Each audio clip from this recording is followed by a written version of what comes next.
how to add overlays in CapCut. Whether you're a seasoned video editor or just starting out, adding overlays can take your videos to the next level. Let's dive in. Before we start, make sure you've installed the CapCut app on your mobile phone.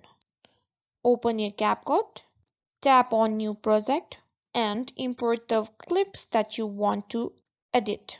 Step 2, adding an overlay. After importing your video clip, it's time to add an overlay.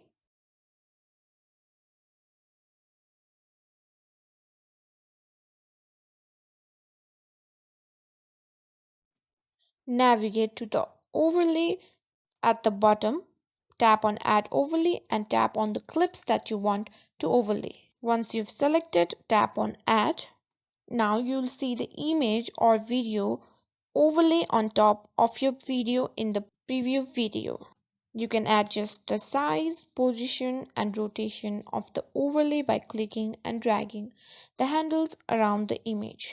And that's it. You've successfully added and customized an overlay in CapCut on your device. Experiment with different overlays and settings to find a perfect look for your videos. Thank you for watching this tutorial. If you found it helpful, don't forget to like, share, and subscribe.